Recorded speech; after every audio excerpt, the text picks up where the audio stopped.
Welcome back to Practical AutoCAD and Inventor and the series on preparing for the Inventor Certified User Exam.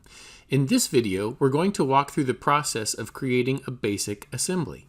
We'll start by inserting individual part files into a new assembly environment. Then, we'll bring those components together using assembly constraints, which control how parts fit and move in relation to each other. Let's get started. For this project, I'm going to assemble a trammel of Archimedes, or an old tool that is used to draw ellipses, where this knob would go.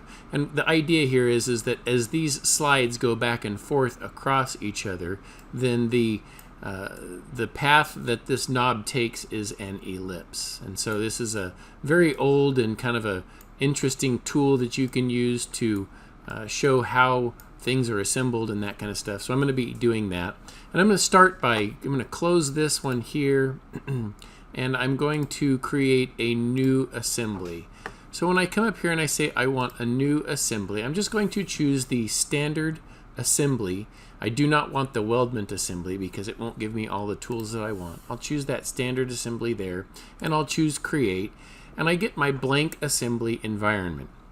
Now what I want to do is I want to insert my parts in a way that makes sense, and usually I'm going to start with that part that everything else is built around, and I'm going to ground it in place so that it won't move. So I'll go to the Place tool. I'm on the Assemble tab up here. I'll go to the Component panel, and I'm using the Place tool, and I'm going to choose that base that I just developed right there, and I'll choose Open, and it brings it in here, and I'll press F6 so that we can get, F6 so we can get an isometric view of it. And the proper way to place the very first object that you put into your assembly is to make sure that you ground it at the origin. So I'll right click my mouse and I will choose Place Grounded at the Origin, and you'll see that it inserts it there, and then I'm just going to press Escape. Now this part is grounded at the origin, which means that if I hover over it, you'll see that there's a push pin by my cursor, meaning that I cannot move it around, I can't rotate it, it's completely grounded, it's stuck in place. And this is good so that as I start adding other parts into this assembly, they won't be able to manipulate how this is going to be sitting in my view. This one's going to be stuck where it is. You'll also notice over here in the browser that there's a push pin on this object as well. If I needed to unground this for some reason, I could right click on this part and I could come down here and I could choose, I could uncheck the grounded button, and now it's ungrounded. I would be able to move it around. But I don't want that, so I'm going to make sure that this stays grounded, and again, it's going to make sure that this thing doesn't move. Now, in order to do this, I'm going to kind of walk you through the process and some of the thought process about how I developed this. So if I expand this first part, you'll notice that when I created this part, I created it so that it was around the origin. So here's my YZ plane going right through the middle of that part. If I zoom up on the top of it, there's my YZ plane, and then there's my XY plane. So you can see that if I go back to the isometric view here, that I planned this so that those two planes would be right in the middle of this part. And for the purposes of this, I'm going to right click on those, and I'm going to turn the visibility of both of those planes on so that you can kind of see where we're going, because I'm going to use those to make sure that the rest of my parts, or some of my other parts, fit in here properly and are aligned properly. The next thing I'm going to do is I'm going to place also the two slides. So I'm going to come in here and I say I need two of these. So I'm going to open, and I'm just going to place them both at once and choose OK. And now these two slides are going to slide along there. When I created these slides, if I expand this one, for example, and look at that, you'll see that I also put this one so that that YZ plane is aligned with this YZ plane. And that's going to make assembling this much, much easier. So I don't need to have them visible here. I do here just because I just wanted to show you, but you don't have to have them visible because you can choose your planes over here in your browser. So when we do constraints, what a constraint does is it limits the ability of something to move. Okay, so what I'm going to do is the first constraints I'm going to put is I'm going to put a flush constraint. And you can see by the illustration here that that means that two surfaces are even with each other and both are pointing in the same direction. So I want a flush constraint between the top of this slide and the top of that block, that base block.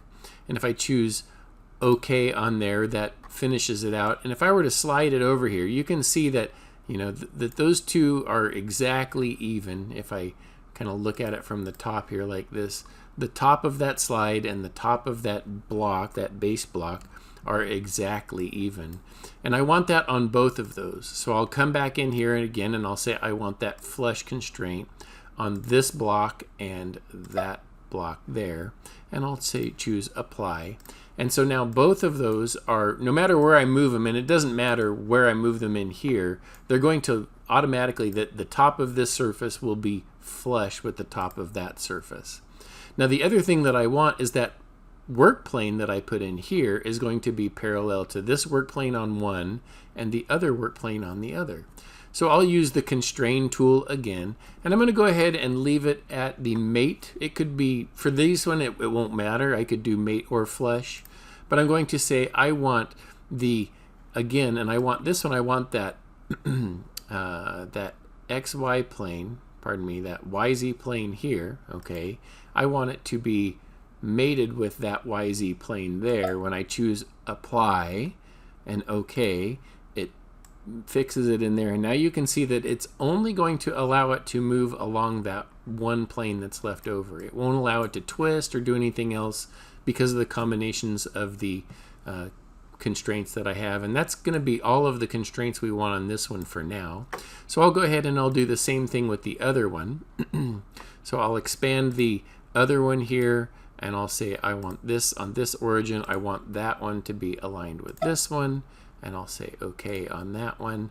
And now I've got these two slides that are locked in place so that they can't move, or they can only move along that plane. If I look at the in view here and come up and see, you'll see that I engineered this with a little bit of play in there, a little bit of tolerance so that this can slide in and have no problems with that. So now those two parts are ready to go. Now the other thing I'm going to do is I'm going to come in here now and I'm going to turn off the visibility of those planes. You don't want to leave them on if it's not absolutely necessary.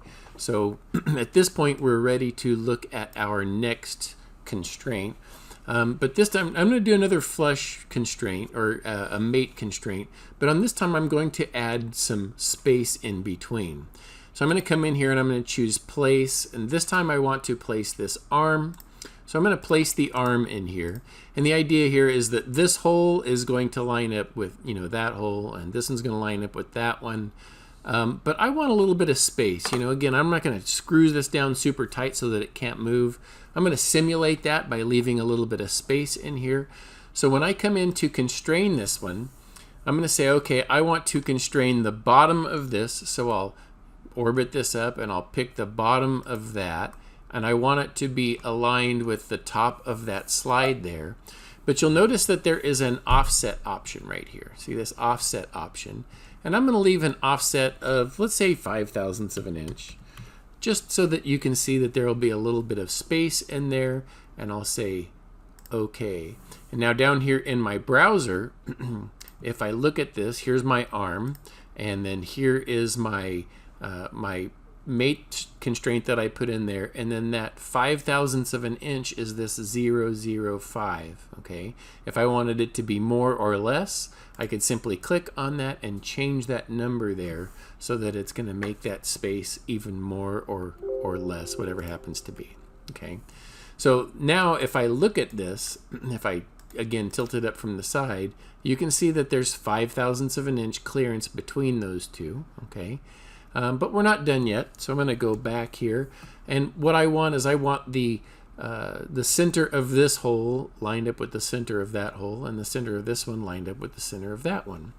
Again, I'll go back to the constraint tool, and I can still use this mate constraint, because it's going to recognize that I'm picking cylindrical surfaces. So I'm going to say I want the inside surface of this hole to be lined up with the inside surface of this hole, and I'll just choose OK. And now you can see what it's done is it's aligned those, and now those two things are hooked together. And I'm going to do the same thing. I'll repeat that same process for this one. So I'll say again, I want to constrain the inside surface, the axis of that hole with the axis of that hole, and I'll choose OK on that one. And now you can see we're actually getting somewhere where actually this thing is kind of working the way that we want it to work.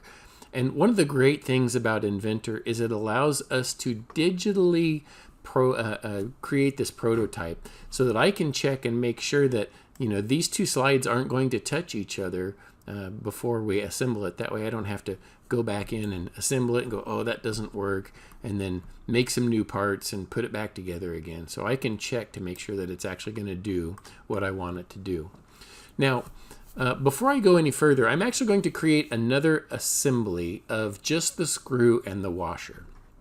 So I'm going to come over here. I'm going to say I want a new assembly, and I'm going to create it. Now I'm going to place the screw in first, and I'll say open and place that grounded at the origin, and then OK. So here's my screw that we're going to put in place, and I know that I want a washer to go along with this. So I'm going to place my washer here, my 10x10 washer, open, and I will place this one in here as well.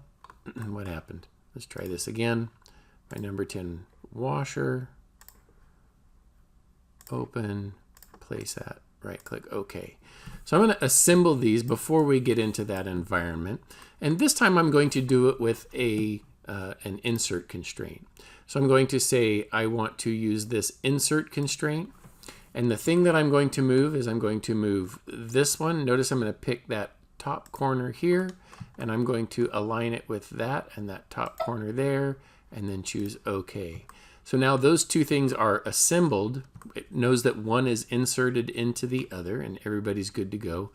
You can't really tell from here, but this screw still turns, but it doesn't matter because it's cylindrical. If it was maybe a hexagon or something I wanted it to face a certain way, I could either fix it or I could add an angular constraint. But for now, this is just a sub-assembly, so I'm going to, let's save this. So I'm going to save this as a screw assembly.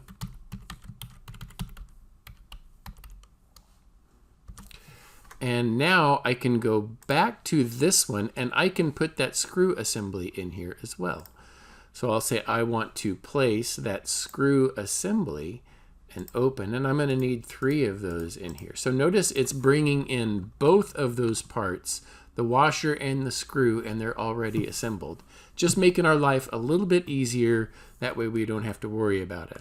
So I can now take this screw assembly and put it inside that hole. And I can do the same thing. I can go to constrain. I'll use insert.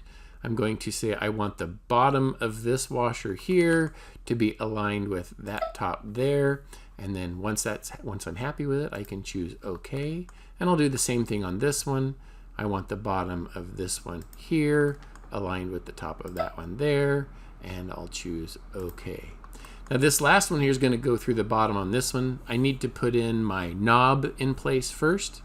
So I'll say I want to place that knob and choose open. I can put that knob in there. I'm going to constrain it as well. So I'll say I want a mate constraint between those two surfaces, OK. And then I'm going to put in another mate constraint between the centers of those.